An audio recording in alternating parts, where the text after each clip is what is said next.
Houve uma coisa que fez tremer as aristocracias mais do que os movimentos populares. Foi o jornal. Hóstia social da comunhão pública. Depois uma reflexão.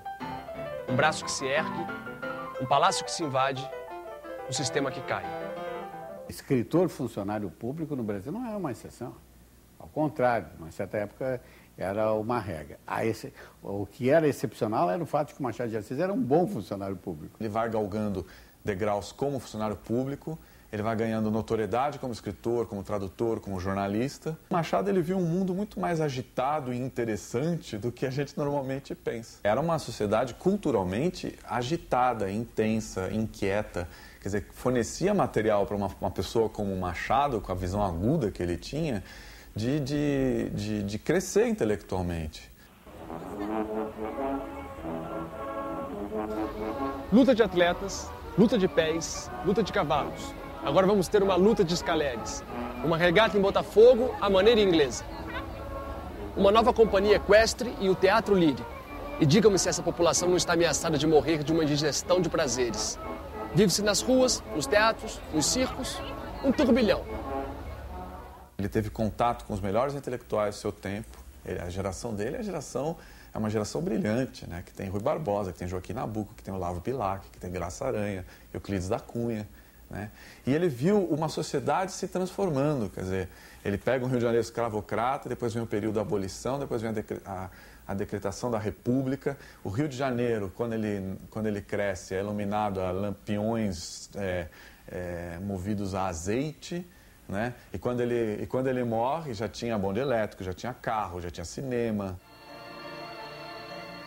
Ao contrário de muitos de seus contemporâneos, entre o idealismo da juventude e o ceticismo da maturidade, Machado foi fiel aos seus princípios. Não fez da imprensa uma tribuna, mantendo-se a uma distância crítica do poder e da política, sem, no entanto, ausentar-se da história. Quando você coloca o Machado como alguém meio flutuando acima do tempo dele, é a maior mentira que se pode cometer sobre o Machado. Muitas pessoas, como a guisa de crítica, né, dizem que ele era excessivamente cauteloso, quase como se dissesse que ele ficava em cima do muro, que é uma noção tão equivocada da grandeza humana e desse retrato moral de Machado. O que estão reclamando era uma posição partidária, que é fugaz, efêmera. Ele tinha postura política.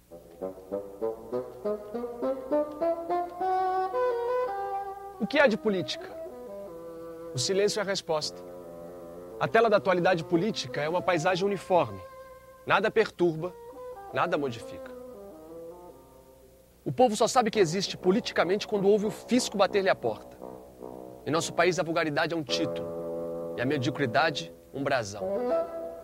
As hesitações que ele teria tido em relação a que gênero fosse e a que crônica fosse, no caso da crônica, né, nada disso impediu que ele prosseguisse. O narrador machadiano, ele não narra de um ponto de vista. Então isso dificulta muito a interpretação da obra. Ele não veicula uma determinada ideologia. Ele encena o drama de várias ideologias em conflito e solicita do leitor uma reflexão crítica que o leve a decidir pelo sentido desse conflito ideológico. E o Silvio Romero interpretou essa mutação vertiginosa de ponto de vista do narrador como uma covardia moral, uma incapacidade de assumir um ponto de vista ideológico, de veicular uma ideologia. Quer dizer, seria um mulato maneiroso que está fugindo da responsabilidade. E isso graçou muito em torno de Machado de Assis. Ora, isso é uma falsidade enorme, porque o que ele estava utilizando pela primeira vez na literatura brasileira, na cultura brasileira, é o pensamento multiperspectivado. Você interpretar um fenômeno sob vários pontos de vista. Não te envolvas em polêmicas de nenhum gênero, nem políticas, nem literárias, nem quaisquer outras. O pugilato das ideias é muito pior do que o das ruas. Ele participou da fundação da Sociedade Abolicionista. Ele estava lá na primeira reunião da sociedade que foi fundada pelo Nabuco, Joaquim Nabuco, que era grande amigo pessoal dele, e por outros intelectuais da época. O Machado não numa posição de proa, assim, de ir, subir ao palco e fazer discurso e tudo mais, porque não era a natureza do Machado. A sessão que ele chefiou durante muito tempo no Ministério da Agricultura, cuidava, de um lado, do acompanhamento da questão das terras públicas e, por outro lado, a questão do acompanhamento do processo de emancipação dos escravos. É possível perceber a convicção do Machado de que era fundamental submeter o poder privado dos senhores, os interesses privados, né, ao domínio público. Ele achava que a abolição não era senão a mudança de um regime de exploração direta pela escravidão para um outro regime de exploração. Ele viu que a abolição interessava muito mais aos brancos do que aos negros, digamos, né? Não era nenhuma revolução. O Machado não tinha ilusões, por exemplo, de que uma transformação social do quilate, de uma superação da escravidão, pudesse ser feita a partir da vontade dos senhores de escravos de abrir mão de sua propriedade. Porque ele era sempre muito crítico, mas sempre crítico de uma forma muito irônica, muito oblíqua, né? O Machado nunca era um cara muito explícito assim.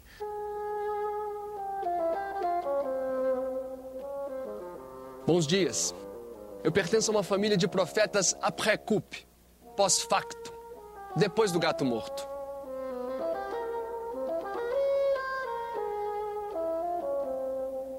Toda essa história da lei de 13 de maio estava por mim prevista. Tanto que na segunda-feira, antes mesmo dos debates, tratei de alforriar um molecote que tinha.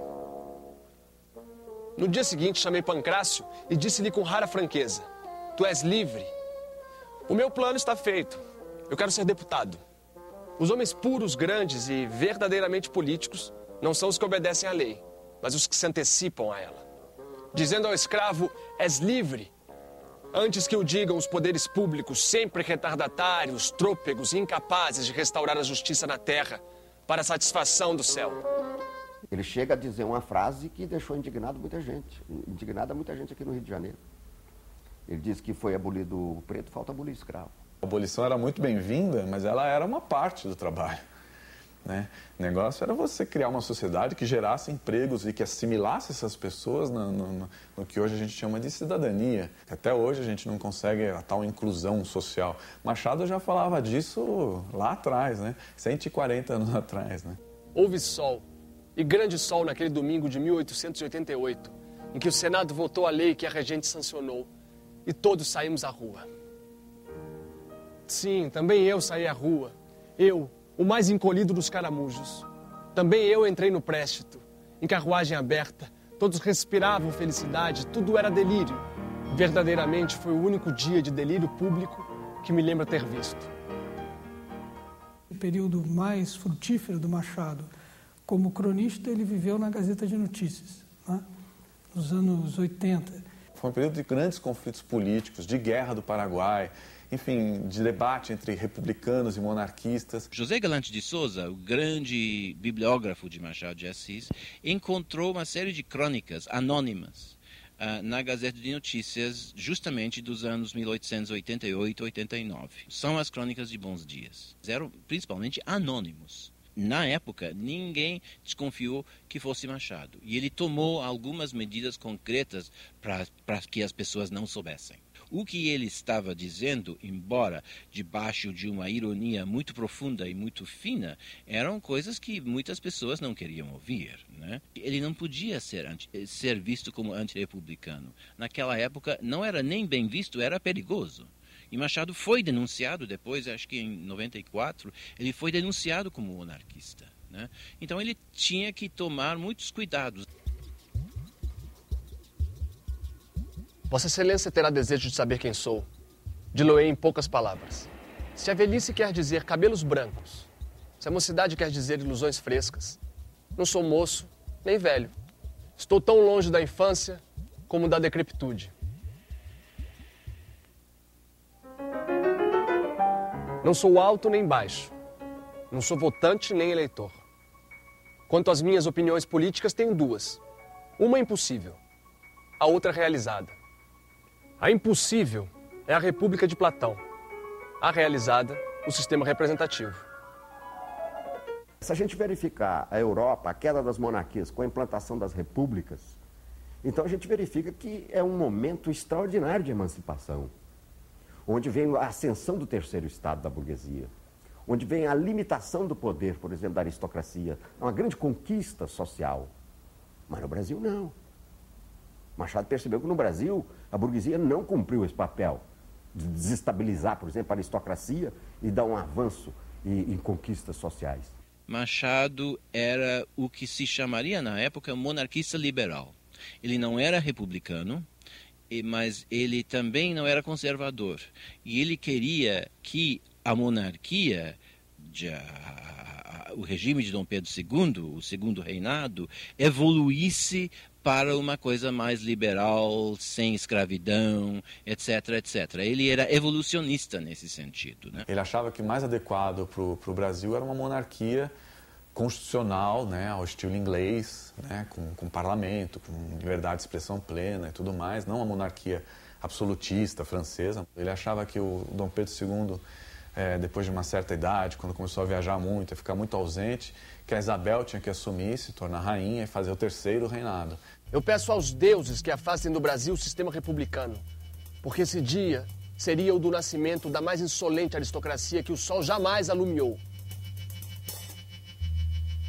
Ele, tal como o Joaquim Nabuco, se assustou um pouco quando veio o golpe dos republicanos e a república se instalou no Brasil e acabou logo aceita e assimilada, né? A república até hoje é um mistério, né? Um sistema político de mais de 100 anos, de 60 anos, 22 até 89, quer dizer, portanto, 77 anos, cai em menos de 48 horas, de 24 horas. O imperador desce de Petrópolis, chega no Paço, é comunicado, quase que imediatamente se dirige ao Cais Farrux, pega o barco lá, é levado para o navio e vai embora. Quer dizer, nenhuma reação, nada. Quer dizer, foi a derrubada de regime mais fácil, talvez, da história da humanidade. Quem tinha uma vocação revolucionária dizia que ele era um reacionário, dentro da formação ideológica do tempo. Você fala muito no pessimismo do Machado, né? Ele tem o pessimismo da inteligência, não que ele não acredite no otimismo da vontade, né? Mas ele tem o pessimismo da inteligência. Ele escreveu uma crônica e nessa crônica ele colocou uma frase que é a seguinte: o problema do Brasil não é monarquia nem república, é oligarquia absoluta.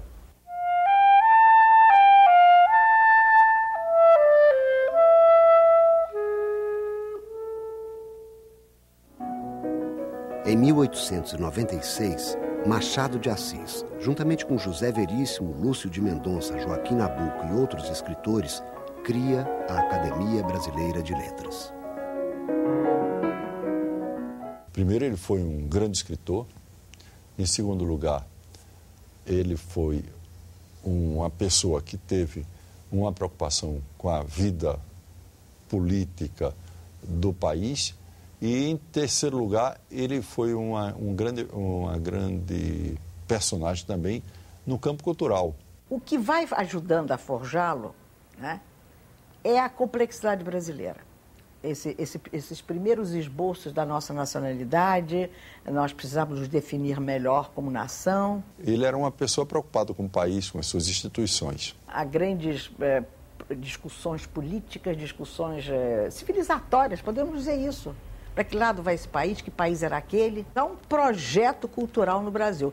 Tanto é verdade que origina-se desse projeto cultural o nascimento, a criação da Academia Brasileira de Letras. Ideias estavam surgindo e os jovens brasileiros estavam muito instados a se pronunciar. Daí, essa proliferação de jornais. No Brasil, o jornalismo sempre foi um caminho para o escritor construir sua carreira, né? O jornalismo é uma literatura sob pressão da hora, do espaço e do tempo, mas não deixa de ser uma literatura. Aí está porque passaram aqui pela academia grandes jornalistas, a começar pelo Rui, que era jornalista, pelo Aníbal Freire, pelo Múcio Leão, pelo Joaquim Nabuco, pelo Ostregésio de Ataíde, Antônio Calado, Odilo Costa Filho, até mais recentemente, Barbosa Lima Sobrinho. Carlos Castelo Branco foi grande repórter político, grande comentarista político, grande cronista político, e que acabou na academia. Otto Lara Rezende, esse foi repórter político. A coluna do Castelo no JB era uma espécie de recado permanente para a área política.